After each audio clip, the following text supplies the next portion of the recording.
Chapter 4. Chapter 4. Anne, stop flamming the story preps, okay? Otherwise, thanks to the Gothic people for the good reviews. Thanks again, Raven. Oh yeah, by the way, I don't own this or the lyrics for Good Charlotte. Good Charlotte? Didn't you get the name right last chapter, and why mess up now?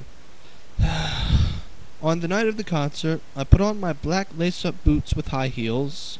Underneath them were ripped red fishnets. Then I put on a black leather mini dress with all this corset stuff on the back and front. I put on matching fishnet on my arms. I straightened my hair and made it look all spiky. You can have both? Interesting. I felt a little depressed then, so I slit one of my wrists. Why, you're going to a concert. You normally think you'd be happy. Forget it. I read a depressing book while I waited for it to stop bleeding, and I listened to some GC. I painted my nails black and put on tons of black eyeliner. Then I put on some black lipstick. I didn't put on foundation because I was pale anyway. I drank some human blood, so I was ready to go to the concert. I went outside. Draco was waiting there in front of his flying car. He was wearing a Simple Plan t-shirt. They would play at the show too. Opening, baggy black skater pants, black nail polish, and a little eyeliner. Anne, a lot faux cool boys were it, okay? Hi, Draco, I said in a depressed voice. Hi, Ebony, he said back. We walked into his flying black Mercedes-Benz. The license plate said 666, even though most license plates have more than just 3 numbers, and flew to the place with the concert. A concert hall, stadium, anything with more conciseness. On the way we listened excitedly to Good Charlotte and Marilyn Manson.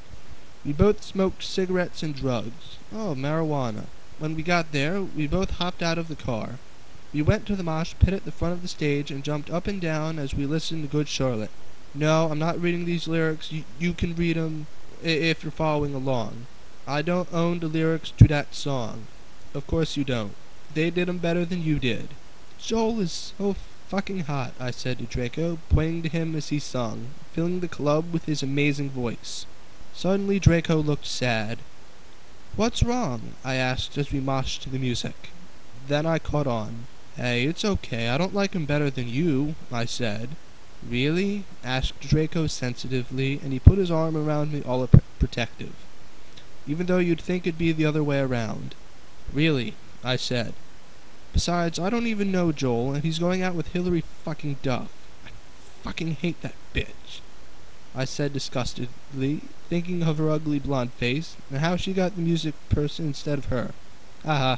Things went on really well, and I had a great time. So did Draco. After the concert, we drank some beer and asked Benji and Joel for their autographs and photos with them. We got GC concert tees. Draco and I crawled back into the Mercedes-Benz, but Draco didn't go back into Hogwarts.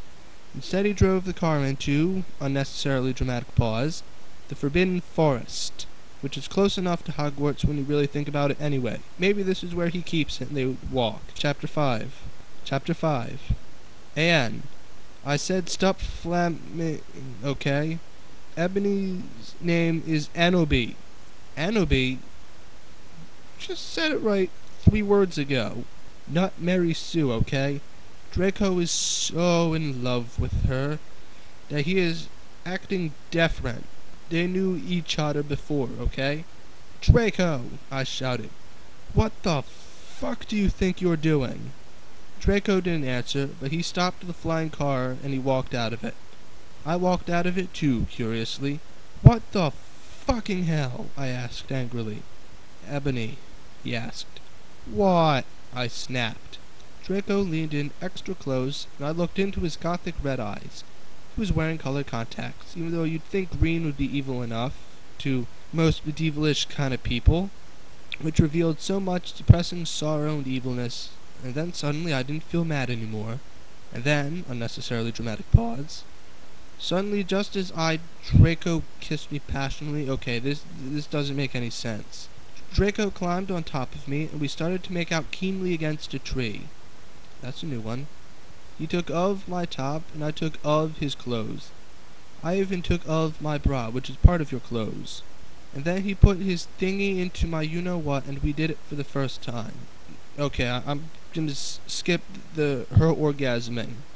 We started to kiss everywhere, and my pale body became all warm. And then, what the hell are you doing, you motherfuckers? It was really unnecessarily dramatic pause. Dumbledore.